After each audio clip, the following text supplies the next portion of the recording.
जी हां, शकिंग पेस्ट्स। यही वो असली मुजरिम हैं जो आपके खेत में वायरस फैलाते हैं।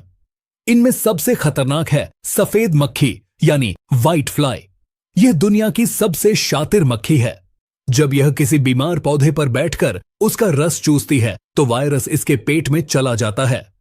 वहां यह वायरस सुरक्षित रहता है। फिर जब यह मक्खी उड़कर किसी स्वस्थ पौधे पर बैठती है और अपनी सूंड उस पौधे में डालती है तो अपने लार के साथ यह वायरस को उस स्वस्थ पौधे के खून में इंजेक्ट कर देती है। सिर्फ सफेद मक्खी ही नहीं, थ्रिप्स भी एक बहुत बड़ा वाहक है। मिर्च और टमाटर में आने वाला तोतापरी वायरस या स्पॉटेड विल्ट वायरस थ्रिप्स ही फैलाता है। इसके अलावा माहू या एफिड्स भी मोज़ैक वायरस फैलाने में माहिर होते हैं। कुछ वायरस बीजों के अंदर भी छिपे होते हैं। अगर आपने बाजार से ऐसा बीज खरीदा जो पहले से संक्रमित था तो पौधा उगते ही बीमार हो जाएगा। इसे हम सीड बॉर्न इन्फेक्शन कहते हैं। और एक तरीका है यांत्रिक फैलाव। मान लीजिए आप खेत में काम कर रहे हैं। आपने एक वायरस वाले पौधे की कटिंग की और उसी कैंची या हाथ से बिना धोए आपने एक स्वस्थ पौधे को छू लिया तो वायरस आपके हाथों या औजारों के जरिए भी फैल जाएगा।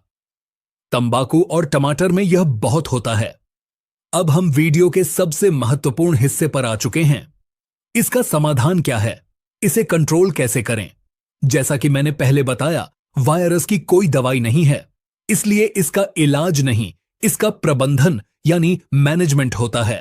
हमें इसे आने से रोकना होगा और अगर आ गया है तो उसे फैलने से रोकना होगा। इसके लिए हमें एक एकीकृत कीट प्रबंधन यानी आईपीएम सिस्टम अपनाना होगा। इसे हम 4 चरणों में समझेंगे।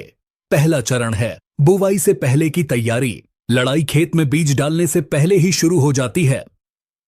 हमेशा प्रतिरोधी किस्मों यानी रेजिस्टेंट वैरायटी का ही चयन करें।